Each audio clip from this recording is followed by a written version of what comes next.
After my 40 years in higher education, we are finally learning the truth about population. When I started teaching at the University of Colorado in the mid-1980s, we were told that the world had too many people. That was a colossal falsehood, one of the most destructive lies in human history. But at least now we are being told the truth. The great population crisis is the collapse of the birth rate in the developed world. To put it simply, rich people have stopped having children. No one questions the statistics. For a nation to maintain its population, each woman needs to have about 2.1 children, 2 to replace her and her partner, and the 0.1 to allow for the loss of female children between birth and childbearing age. There is only one nation in the developed world that is at replacement rate: Israel. Everyone else is below it, and in time will start losing population if things don't change. Many of the articles I read online speculate as to why rich people have so few children. I think the reasons given are wrong. The most common explanation is that young couples don't want to bring children into the world because of climate change.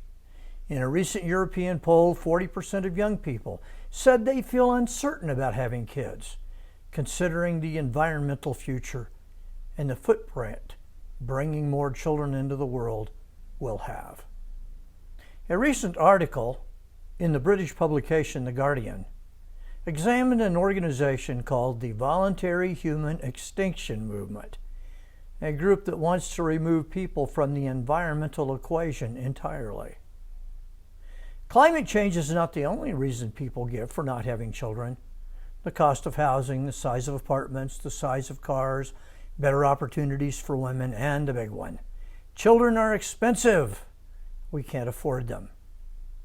None of these are the real reasons. Throughout history, people have had children for 3 reasons. First, for Social Security. Even today, millions of aging parents all over the world are largely dependent on their children to support them as they age. Second, historically, children have been seen as an important source of labor, especially in agricultural societies. The more children you have, the more labor you have to support your family. And finally, in pre-industrial societies, about half of the children die before age 18. So you have to have a large number of children for the ones you will lose. When these 3 reasons are removed, family size begins to shrink, and shrink markedly. None of these 3 reasons apply in rich, developed countries. We look to our investments and the government to provide us financially in our old age, not to children. Children are no longer a source of income, they are exclusively a source of expense. No one has children because they believe they will make money off them. Finally, infant and child mortality has been virtually eliminated in the developed world. Only a tiny number of infants and children are lost before they reach age 18. All are tragic losses, but they are very few. So why don't rich people have kids? Most of the time, it's simple selfishness. We don't want to be bothered by them. We don't want them interfering in our lifestyle. I know that in certain situations, couples can't have kids, or health or other considerations limit family size. But most of the time, people can have kids, can afford kids, but just don't want the bother or the expense. Young men and women are richer than any similar group in the history of the world.